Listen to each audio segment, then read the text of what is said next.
because what we're really here to hear from is from our friends at Kidsbridge and the Children's Home Society of New Jersey and their work in Mercer County. But before we do that, my name's Liz Hanson-Warner. I'm the president of SEL4NJ, and my colleagues Bill Treschheim and Trish Heindel, who are also on the leadership team of SEL4NJ, are here as well. Would just like to welcome you to this week-long webinar series. All of the webinars, and this is the very last one of the week, will be available on our website, the recordings. And for those of you who are familiar with SEL Day, this year was slightly different in the sense that we had SEL Day on Monday, March 3rd, that kicked off SEL Week. So it's been a whole week long full of internationally, as you'll see in a minute, celebrations of all things SEL. SEL Day was started about 6 years ago by a lovely colleague and friend at the Urban Assembly named Dave Adams. He kind of cooked up the idea and very quickly started working with SEL4US to bring SEL Day alive. And 2 years ago, a great organization, 6 Seconds, joined in as the international partner. So SEL Day is now a truly international effort, a week-long celebration of SEL, very broadly defined. So we're very proud that SEL4NJ, we're one of the very few first places, states, organizations to support SEL Day. And we've always just really supported it and have been very successful at celebrating the great work that happens in New Jersey. Just a few quick words about what is SEL4US, because you might not be aware. SEL4US is a network of state alliances that are really focused on bringing together voices around best quality SEL implementation. And as you can see from this map, and actually a couple more places should be shaded in, it's from north to south and from coast to coast. This effort, the SEL4US alliances, connect experts and those working on the ground around the field of SEL. So we learn from one another, we share with one another, and it is really just a fabulous, fabulous network.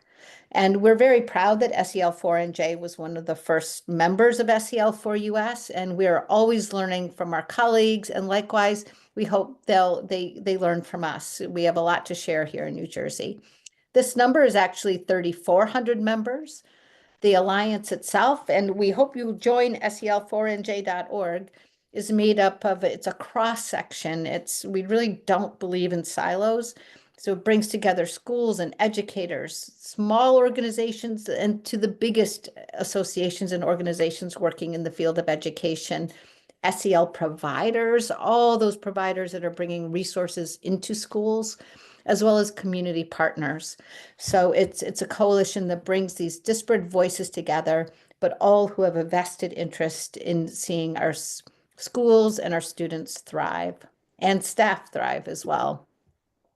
So we build statewide awareness, we amplify the really important messages, we connect people, and we really advocate for really good policy. And we do at SEL4NJ define SEL very broadly. We know SEL is totally foundational for so many of these efforts here, whatever one calls them. So it just should be mentioned that even when we refer to SEL in the context of SEL4NJ, it's not siloed at all. And what is SEL Day? It's just a chance to really celebrate and highlight the great that we know is going on within your schools all the time. It's just kind of like the week and the day to share it. And it's been a huge success, and New Jersey's been a really important part of it. So every state, I'm okay, but every state in the country is participating, and many, many, many countries. I heard something like 70 countries here. Last year was 88, so we're still counting this year. So I bet we will be up to 88, if not more. So it's just great to be able to participate in something so global and so fun. So with that said, I am going to stop sharing and turn it over to our really lovely colleagues from Kidsbridge and from the Children's Home Society of New Jersey. And they're going to be sharing really great work that they've been doing in Mercer County. So with that said, I am going to stop talking. I've stopped sharing, and I'm going to turn it over to Michael and Marianne. So over to you, both of you.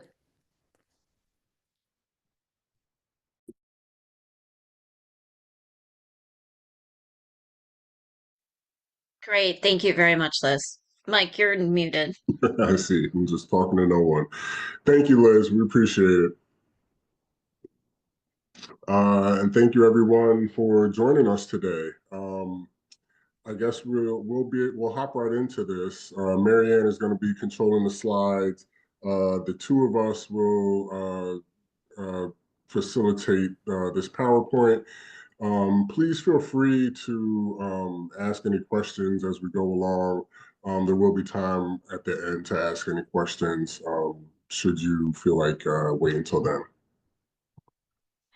So we can jump in to the first slide. Thank you, Marianne. Um, so Kidsbridge program has a mission to provide young people with a foundation to grow. Um, and to become empathetic individuals who become positive advocates for themselves and others, empowering them to challenge racism, bias, bullying, and any other form of discrimination. And so today we are going to kind of take you on a little bit of a journey of where Kidsbridge started to where Kidsbridge is now, all the way from its days as an empathy museum, um, transitioning into the Kidsbridge Center, the mobile programming that kind of became the transition for Kidsbridge during the pandemic, and kind of where we are today in current times. So again, please feel free to hop in, ask any questions as we go through this, and we welcome you on this kind of a exploration here. So Next for slide. some reason, my slides are taking a nice long time to load, and then they say that parts of them aren't sharing, but I can't find anything missing. So um, the next one is about you, Mike, I believe. So if you want to go ahead and start introducing yourself, you can. So yeah, I'm Mike Roseborough. I am the director. There I am. I'm the director of school-based services for the Children's Home Society of New Jersey. Um, we are an agency that tries to serve everything that involves children and families through a variety of services. Again, I'm the director of school-based services, which includes an after-school program. We run summer camps, our Teddy dance program, and of course, our Kidsbridge social and emotional learning program, which we are here to talk about today. And a fun fact about me is I used to be in the Civil Air Patrol when I was younger, and so I was a few hours short of earning my pilot's license. But once upon a time, I could, decently manage a single engine plane in the air. Great. Thanks, Mike. So I'm next on the agenda. My name is Marianne All, and I am the Education Program Supervisor for Children's Home Society, which means that I get to um, make sure that all the Kidsbridge programs are developed in a way that's consistent with our mission and get delivered in the best possible way to the students that we work with. Um, I was originally a math teacher in a past life. I've been a bookseller. I've been a stay-at-home mom, and and then I found Kidsbridge about 5 years ago, and I've really enjoyed it ever since. A fun fact about me is that I saw Kraftwerk. I don't know if anyone remembers Kraftwerk from the 80s, but I saw them in concert last night and it was amazing. So that was really fun. It was a delayed Christmas gift to my husband and son, but I got to attend as well. So that was a good time. Um, okay, so our next slide is about CHS itself. So Mike is going to go into a little bit more depth about what Children's Home Society of New Jersey is all about. So yeah, as I mentioned before, we kind of serve everything children and families. Our mission is saving children's lives and building healthy families. We do that through a number of departments and services that touch people in Mercer County, as well as Monmouth County, Ocean County, and some parts of Bucks County, Pennsylvania. We provide adoption and birth parent services. We provide counseling services for trauma-informed, um, comprehensive counseling services for children and families, child care subsidy, early childhood education. We have one of the larger Head Start programs in the nation, which is held in Trenton. Our maternal child health and family success centers, where we have been we've been recognized for creating successful programs such as our doula program, which has been taken off over the last couple of years. And again, obviously, our school-based services and our kinship services also. So for um, guardians who were not the birth parents or the primary guardians of children, grandparents or aunts, uncles, family members who are taking in kids. We provide services for them, and everything in between.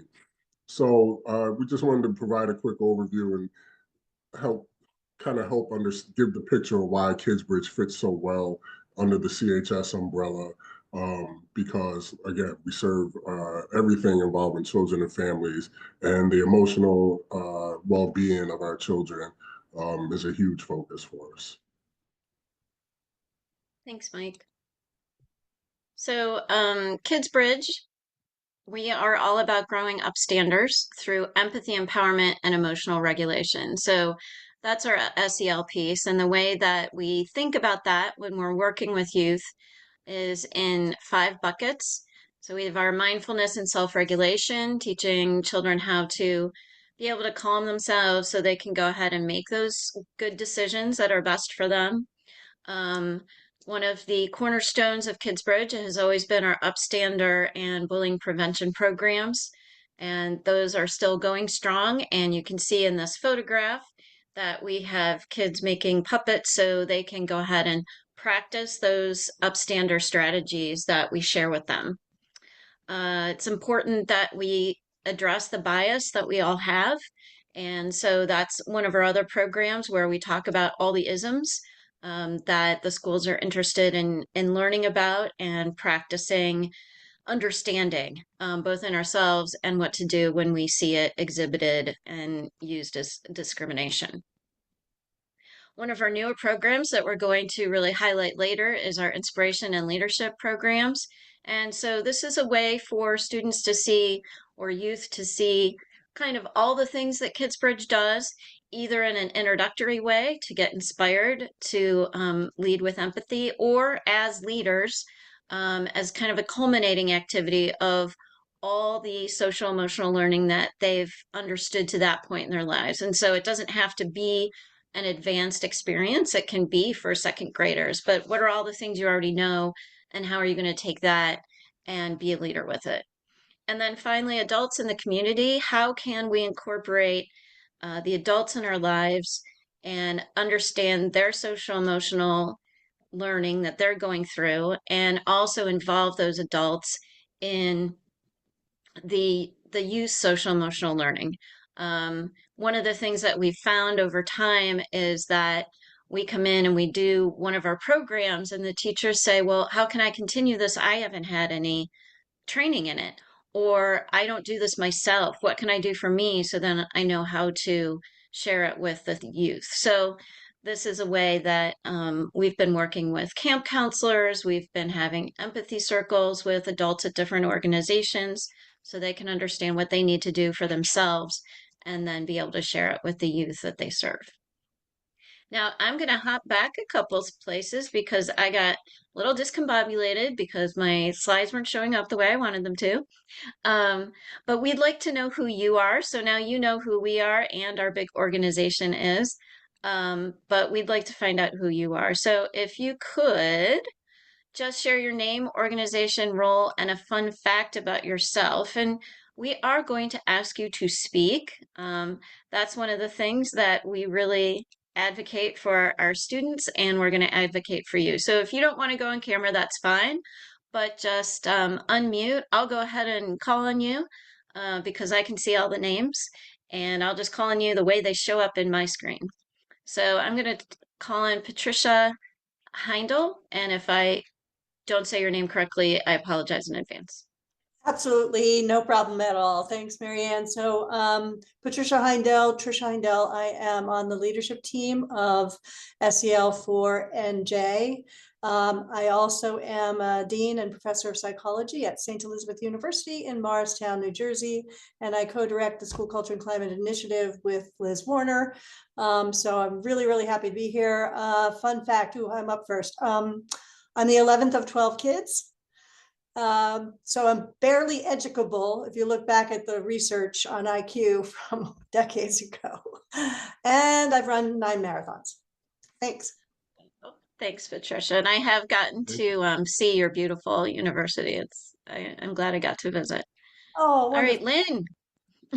Lynn, go ahead. Okay, full disclosure, I'm retired director of Kidsbridge, and very fun fact, I'm wearing sneakers today after 7 weeks in a boot. I broke a bone. Ladies, bone density, bone density, bone density. Thank you. Thanks, Lynn. Danielle Yancek, you can go next.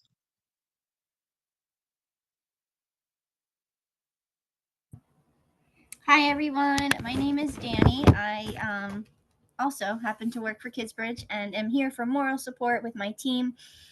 Fun fact about me. My favorite food in the world is pizza and I could eat it every single day. Thanks, Danny. Thanks, Danny. All right. Bishnyak on.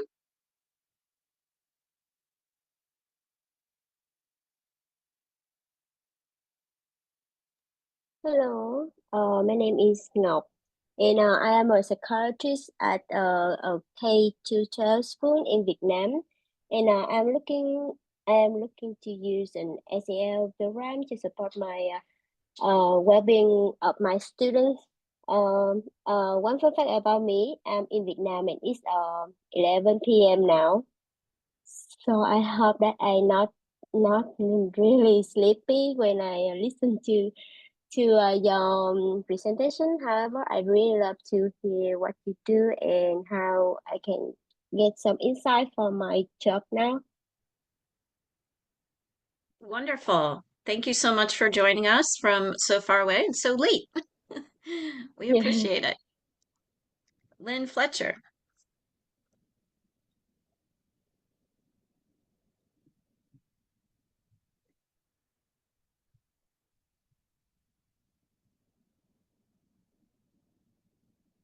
All right. If you're having some difficulty unmuting, that's fine. We'll move on to Eileen and come back to you, Lynn. Eileen Pirtle.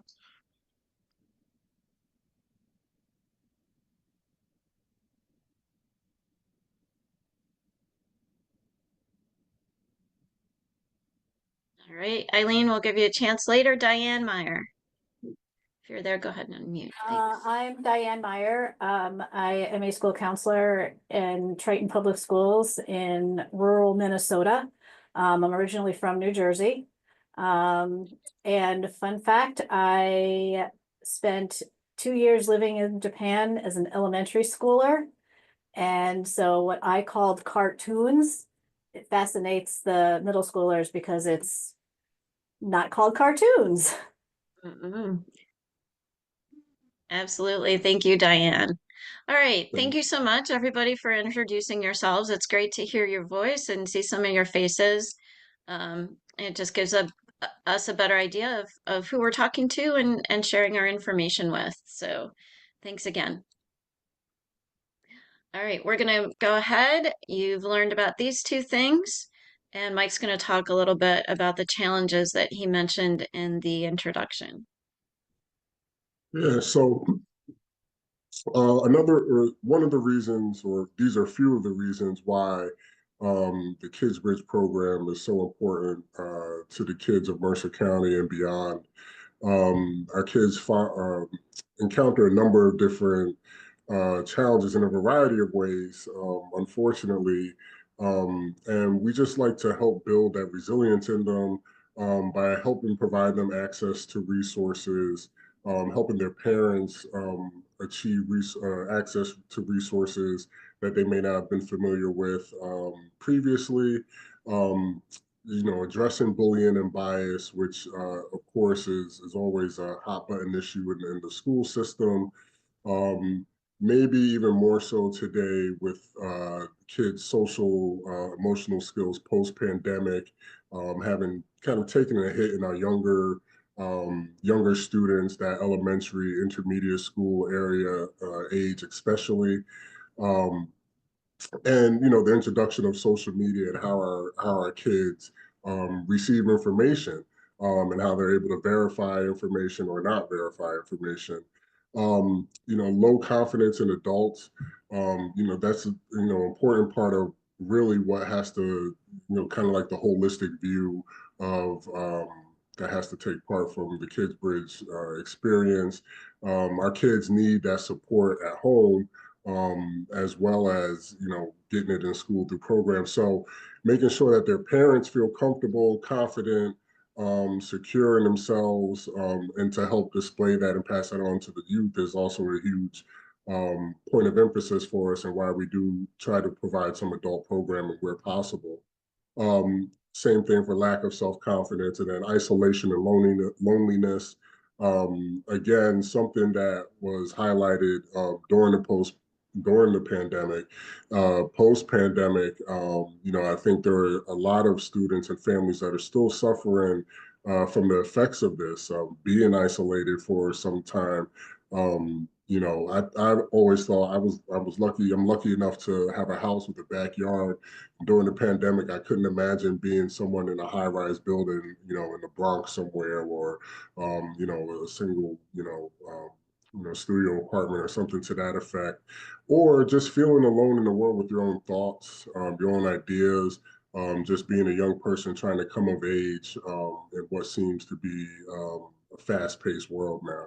So these are challenges that we see often, and one that isn't listed here, unfortunately, that accompanies all of this, or maybe occurred because of the violence scenarios that happen in Trenton on what is sadly a pretty consistent basis. We deal with students who are literally coming to school after facing tragedies the night before, the day before, inside their home, across the street, in their neighborhoods, across the city. It's a very tight-knit community. There are a lot of families that are connected throughout the 4 wards in Trenton. News travels fast, word travels fast. And so, we try to make sure that kids don't come to school after traumatic events and think that's a normal situation. We want them to know that there are ways for them to express themselves. There's ways for them to calm some of the thoughts or some of the feelings that they may have. And that, again, is really our kind of main focus with the Kidsbridge program. Thank you, Mike. So, the title of our presentation here is about creativity with SEL. And from its inception, Kidsbridge has had to be creative. Originally, it was supposed to be a children's museum in Trenton. And when that didn't pan out, Lynn, who you met, went to Chicago and got a children's museum, basically. She brought those exhibits back to the College of New Jersey and hosted field trips on a regular basis from many of the surrounding schools, and really shared a lot of knowledge and experiences with them to evoke that empathy to act differently. Once they needed that space for something else, we moved to the Kidsbridge Tolerance Center, which was housed at the Ewing Senior and Community Center. Again, field trips were held, And some of those exhibits were still used, but different stations were added in where conversations were had about specific topics. So it was really more of going around to different stations, experience different SEL ideas, and practicing those ideas and those strategies that were being shared and interacting with their peers to solidify those practices and be able to take them back to their schools. Eventually, there was less money for field trips, and so a different program was developed to take into schools, camps, and preschools, basically saying we come to you with our different stations, and those stations now were distributed across weekly sessions, anywhere from 3, 4, 5, 6 weeks. Kidsbridge would come in and they started really encouraging self-empathy, empathy, and then empowerment to be able to act within that school situation against bias and bullying. And if anyone has any questions as I'm going along, please let me know. All along, while this was happening, the creativity was blossoming in terms of puppet shows and games and sorting activities, anything to get children to talk to each other because they learn the most from their peers, as well as being able to really internalize any of the strategies or skills or tools that we were sharing with them. So we're making it fun, which is always the best way to reach kids. So then the pandemic happened, and as all of our lives were turned upside down, we wanted to pivot and be able to help those families that didn't have the backyard that Mike was talking about, or maybe even they did, but they needed ways to interact that were positive and continue to help students and youth grow those social emotional learning skills. So we created different digital lessons. We made videos. We walked labyrinths and showed a video of that. We had them listen to music and go on virtual field trips. It was really kind of an amazing time that and we were able to make things to help. And so we got a lot of feedback. We still have teachers today tell us that they use those lessons in their classrooms. We jumped on the virtual bandwagon and started sharing some of our lessons with homeschool cooperatives because those were the first ones we could interact with that didn't require a specific school or organization.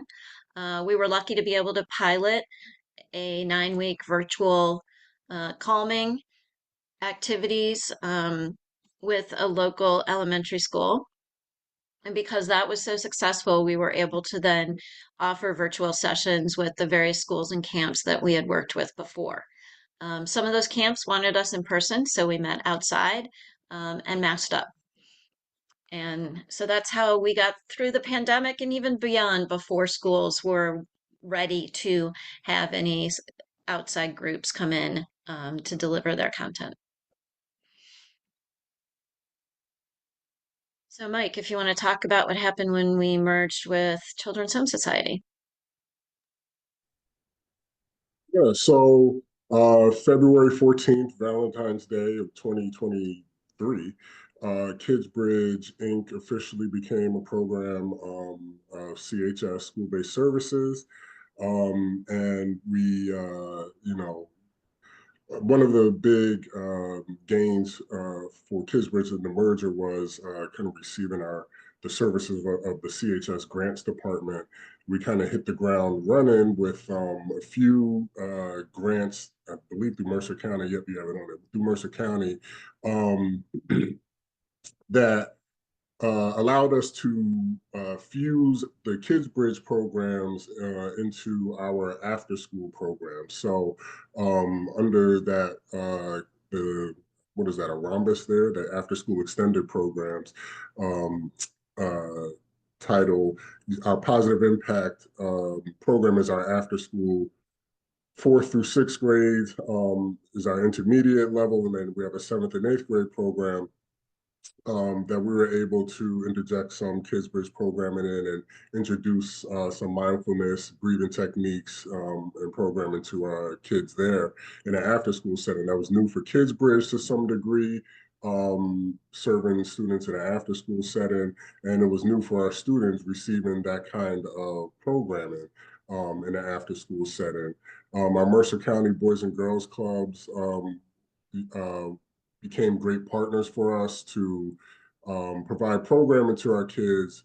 We can kind of provide any of our buckets to those kids, and we get a good rotation of children there. So we get to serve different kids throughout the year instead of working with the same group of kids throughout the year, which we'll talk about in some other aspects.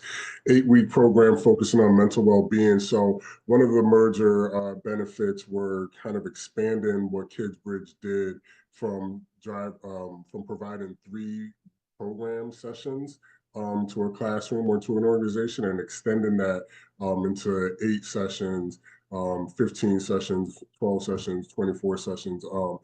Really being able to kind of just drive a more robust program there, which was exemplified at the Greenwood Elementary School in Hamilton, New Jersey, where we piloted a 15-session leading with empathy, or what we call a SEL leadership program. And we'll dive into that a little bit further and give you a kind of in-depth view of what that looked like. But it was a very successful program. We were very excited to bring that program to Greenwood Elementary School, which is a National School of Character Award recipient. So their practices in SEL are well known, and they're well received in that community and in that school building. And then our preschool residency, being that CHS, like I mentioned before, has one of the larger Head Start programs in the state. We wanted to pilot a pre-K program, and that has been going well. We started that this past fall 2024. We're still going with the 24-week program that has, I think, really kind of galvanized parents, staff, and children alike at our Bellevue Head Start Center in Trenton. Marianne does a great job of hosting parent meetings there, so the parents are aware of what the kids are learning during the school day at the preschool. Kind of going back to what I said before, that holistic approach, making sure that there's a language that's shared between the kids and the parents, and that there's a bridge being built there for the kids and parents to communicate effectively around some of these feelings and what they're seeing and hearing. So, since the merger, we've just kind of been looking to get bigger and better in, various ways. And I think we've done a good job of kind of opening the door to that and exploring some more creative opportunities every day. So, yeah, thanks, Marianne. So like Mike said, we're going to go in a little bit more in depth to the 5th grade residency and give you a feel for exactly what we were able to do. We did speak with the principal ahead of time. This wasn't a program that we came to her with, but one that she requested.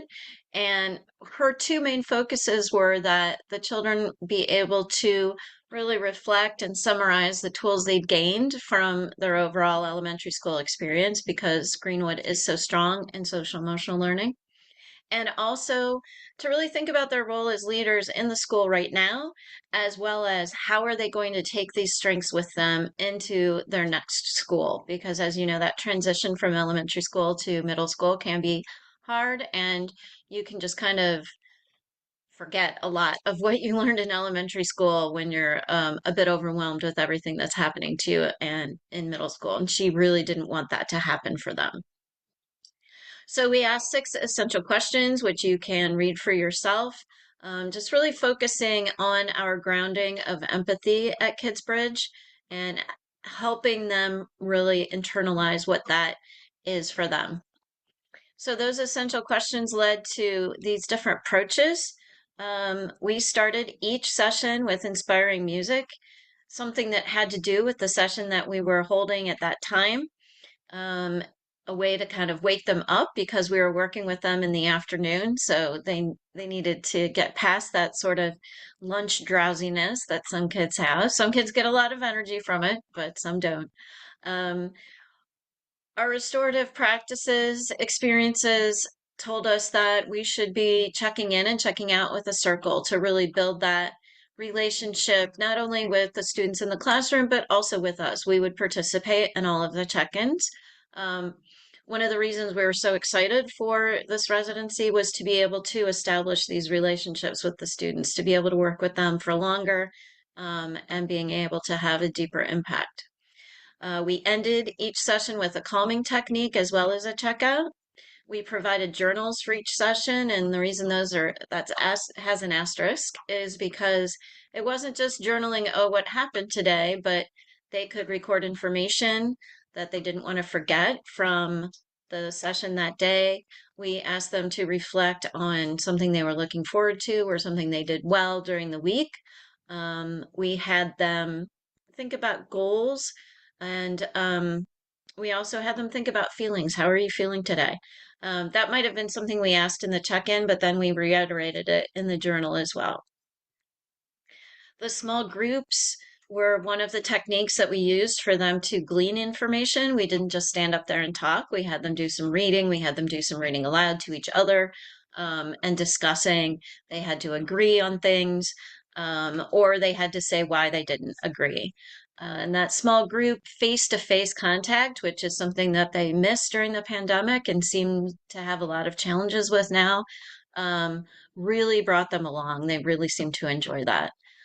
We had them do movement on a regular basis. Almost every session, we had some kind of movement involved, whether it was just getting into the small groups and coming back, or having a conversation where they would express their viewpoints by going to a different side of the room, but getting that kinesthetic involvement.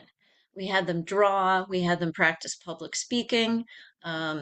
Once they were in the groups, they had to share out to the large group. We had them do goal setting, and also focus on adult role models, which you'll see a little bit more from the different sessions that I'm going to share with you.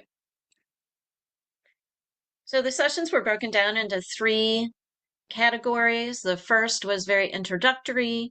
What is a leader? Basically, what does it mean for them to have empathy? What does it mean for them to be an upstander and use that empathy to actually act in the world and address some of the discrimination that's going on, or environmental challenges, to really, put their money where their mouth is. The Bronco Bingo was a game. That's another way that we make sure that we are involving the students in a way that they enjoy. And so it was a variety of roles that they could have and the leadership qualities of those roles. And so they had to write them all down, and then we played a game. And so just letting them see that really in any position that they might be interested in having, any career, any job, there are ways to be leaders. The next part was really thinking about resilience. They got to pick mottos. They got to see how other leaders are resilient, and that's falling down is part of being a leader, and it's just how you get back up. How leaders take care of themselves through mindfulness. We heard how some of them meditate, and some of them listen to a certain kind of music, and all kinds of, about 5 or 6 different videos they got to watch, and then we had a conversation about which one appeals the most to you, what works for you. That asterisk leads to the bottom one with labyrinths, where we spent a day learning all about labyrinths, but we did that later so we would have nice weather outside for the big labyrinth. So this school does a historical wax museum. So figures from history, the kids will dress up as them, research them, have a summary of their life, and then people can come in to the gymnasium where they are all situated, dressed up, look fantastic, and step on a button, and then the wax figure starts speaking and letting you know what is significant about their lives. And so we got involved. We collaborated with the teachers to have them think about, well, is your famous figure, were they empathetic? Or maybe they weren't, and that's okay too. Or did someone help them in a way that showed empathy. And so we helped them work on that. And then one of their culminating activities was the actual wax museum.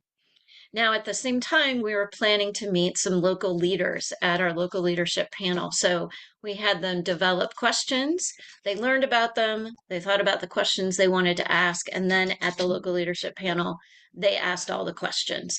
I was the moderator, but I spoke as little as possible. Then we had them focus on, so we had kind of famous people in the first section, famous people leading into local people, and then people in their own personal life that are leaders, and then bringing it down to themselves. What did they want to do as a leader? And they created student vision boards to highlight that. So those are all the things we did. Those are the ways that we tried to do them.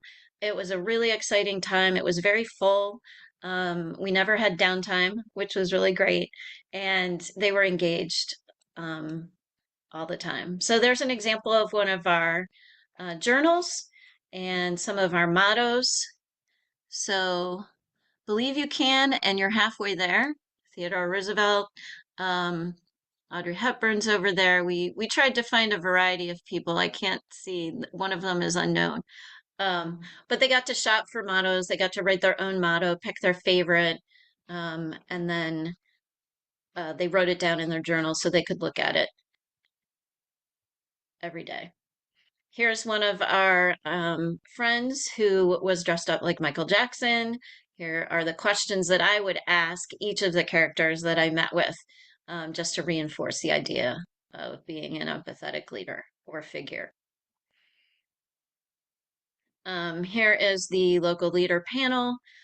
We had 3 honorees from our gala. So these are leaders that have shown great empathy in the community.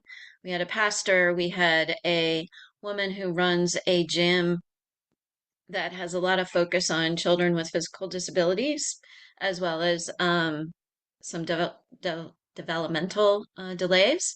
And then we have a man from a local community who was very active on the town council and housing and things like that. And then this is Darren Green, and I have to give Darren Green a shout out. He is not only a figure in Trenton, but he is also someone who has given significant time to Kidsbridge.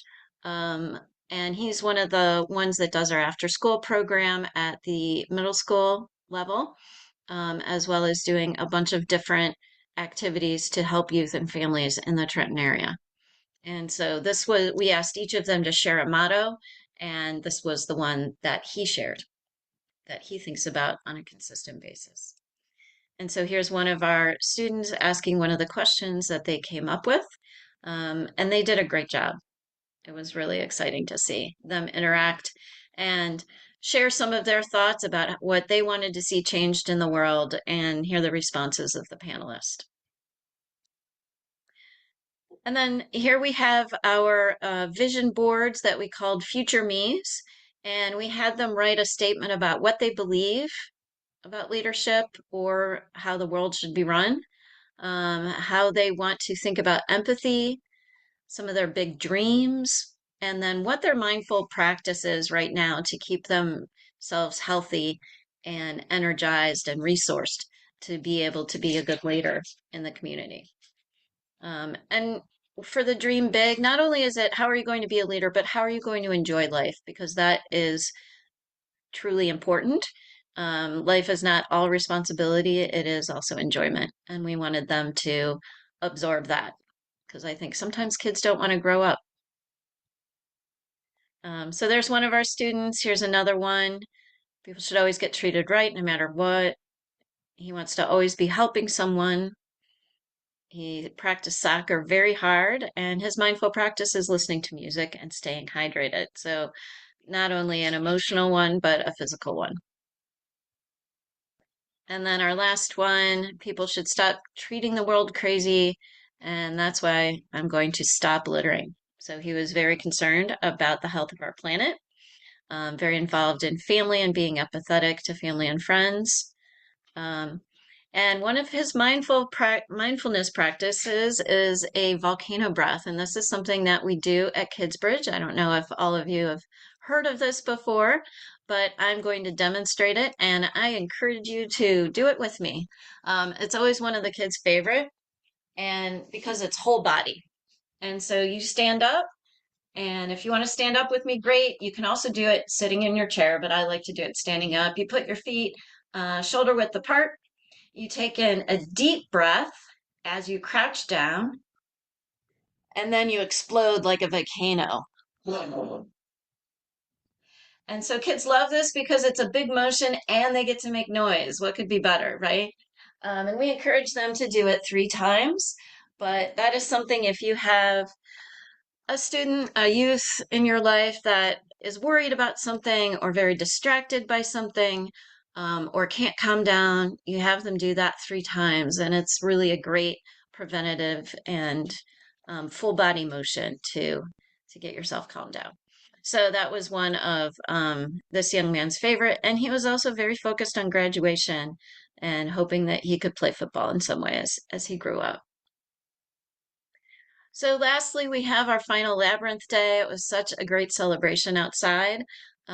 We learned all about labyrinths, how to draw one. That's what this young man is doing. We learned how to make one with string, 2 pieces of string, and then follow it with our finger. And then we walked the large canvas labyrinth that was laid out in the kind of play area that they have out front of their school.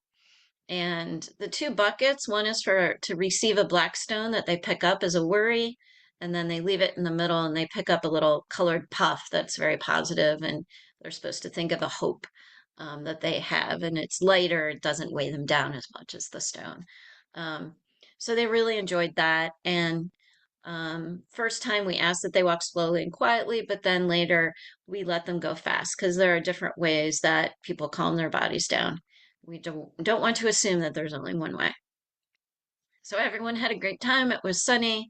They did a lot of different things, and we really infused with them the idea that you need to take care of yourself, and here are a lot of different ways of doing it. So that is our last slide for that. And the next one asks if you have any questions for Mike or myself.